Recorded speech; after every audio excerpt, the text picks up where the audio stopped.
చేయుటకు నీవు నాకు ఇచ్చిన పని నేను సంపూర్ణంగా నెరవేర్చి భూమి మీద నిన్ను మహిమపరిచితిని.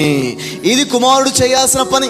చేయడానికి దేవుడు మనకి ఏ పని అప్పగించాడు, ఏ బాధ్యత మన భుజాల మీద పెట్టాడు, ఏ పర్పస్ మన పట్ల దేవుడు కలిగి ఉన్నాడు, ఏ చిత్తాన్ని ఆయన మన పట్ల కలిగి ఉన్నాడు, ఆ పని సంపూర్ణంగా నెరవేర్చి దాంట్లో నుంచి దేవునికి మహిమ తీసుకురావడమే కుమారుల యొక్క పని. చేయడానికి ఏ పని ఇచ్చాడు మీకు దేవుడు?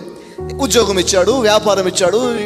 You may be teacher, you may be lawyer, you may be policeman, you may be agriculture person, you may be businessman, you may be employee, you may be student, whoever you are. ఏ పని అయితే దేవుడు మీకు ఇచ్చాడో ఆ పనిని సంపూర్ణంగా నెరవేర్చి దాంట్లో నుంచి దేవునికి మహిమ తీసుకురావడం ద్వారా నువ్వు దేవుని కుమారుడు అవుతున్నావు.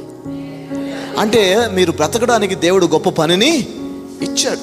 చాలామంది ఏమంటారు, ఏదో పుట్టాం, ఏదో 4 రోజుల బతుకు, ఏదో ఎంజాయ్ చేయాలి. లే. ఎంజాయ్ చేయడం అంటే ఎట్లా పడితే అట్లా బతకడం ఎంజాయ్ చేయడం కాదు. దేవుని ఉద్దేశాలను జీవించడంలో ఎంజాయ్ చేయాలి.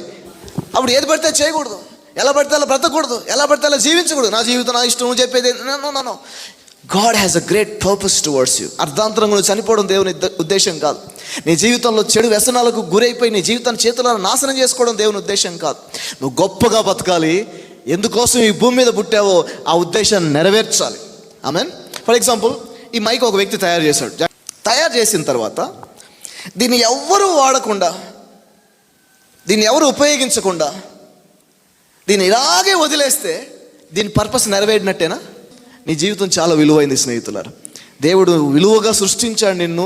ఎన్నో టాలెంట్స్ ఇచ్చాడు నీకు, ఎన్నో కెపాసిటీస్ దేవుడు నీకు ఇచ్చాడు, ఎన్నో అద్భుతమైన సామర్థ్యాలు దేవుడు నీకు ఇచ్చాడు.